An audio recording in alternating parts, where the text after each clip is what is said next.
Табылды мырза, неге президенттин климаттар аралык саммитке жеке учак менен барганы коомчулукта чоң талкууну жаратты.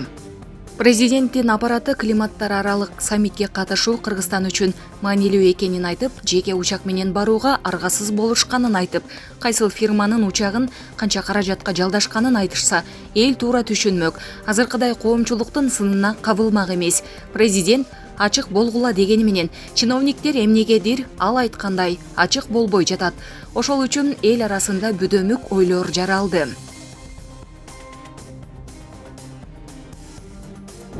Бишкектеги соода борборлордун биринде сатуучу кызды калькулятор менен чаап жиберген кишиге козголгон кылмыш иши токтотулду. Бул тууралуу Бишкек шаарынын Октябрь райондук сотунан билдиришти. Сотко чейинки өндүрүштүн жүрүшүндө жабырлануучу кылмыш ишин токтотуу боюнча өтүнгөн. Сот тараптардын элдешкенин эске алуу менен кылмыш ишин токтотуу чечимин кабыл алды деп айтылат билдирүүдө. Сот отуруму 29 октябрда болуп, шектүү камактан бошотулду. Беларустун улуттук биотехнологиялык корпорациясынын жетекчиси Даниил Урицкий, Кыргыз Республикасынын мурдагы премьер-министри Данияр Үсөнов өлкөдөн акча чыгарып жатат деп шектелүүдө. Бул тууралуу оппозициялык Беларустун The Bulba Telegram каналында маалымдалды. Корпорация келерки аптада жаңы заводду ачары кабарланууда. Расмий түрдө бул 2016 жылы Лукашенконун жарлыгы менен түзүлгөн толук циклдеги жогорку технологиялуу агроөнөр жай өндүрүшүн уюштуруу боюнча Беларусь менен Кытайдын биргелешкен масштабтуу долбоору. Долбоордун баасы $733 миллион түзөт. Бирок 5 жылдан бери долбоор толук кубаттуулукка иштей элек, заводдордун көбү курула элек.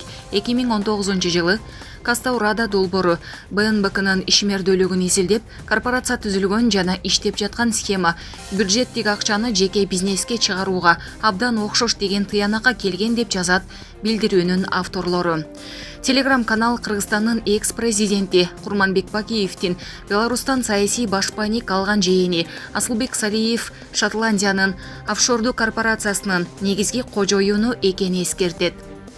Биотехнологиялык корпорациясынын директорунун айланасында кызыктуу кырдаал түзүлдү. Бул кызматты кайсыл бир Даниил Урицкий ээлейт. Ал чынында Кыргызстандын мурдагы премьер-министри Данияр Үсөнов. 2010 жылы ал өлкөдөн Беларуска качып кеткен. Өз өлкөсүндө ал оор кылмыштар үчүн айыпталып, сыртынан өмүр бою эркинен ажыратылган. Кыргыз бийлиги Минскиге бир нече жолу нааразычылык нотасын жөнөтүп, Үсөнов Урицкийди экстрадициялоону талап кылган. Бирок бардык кайрылуулар жоопсуз калган. Кошумчалай кетсек, корпорациянын расмий сайтында уюмдун директору катары Үсөнов Урицкий тууралуу сөз жок. Лукашенко кыргыздарга сатылып кеткени билинип калды. Ал кыргыздын таштандысы үчүн алардын крышасы болууга макул болгон деп жазган иликтөөнүн автору. Өзбек бийлиги Сооқ анклавына аба каттамын ачты.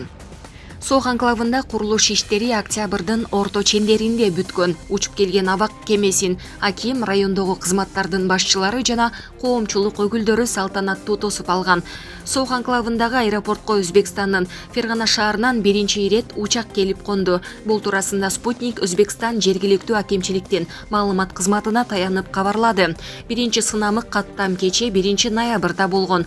Ан экипи деп аталган Home Air авиакомпаниясына тиешелүү учак Фергана аба майданынан саат 12:30да учуп чыгып, Сооқ аэропортуна саат 13:10 конгон. Тагыраагы 40 мүнөттө келген. Каттамды райондун акими Саид Бахром Саид Мусаев, райондогу кызматтардын башчылары жана коомчулук өкүлдөрү салтанаттуу тосуп алган.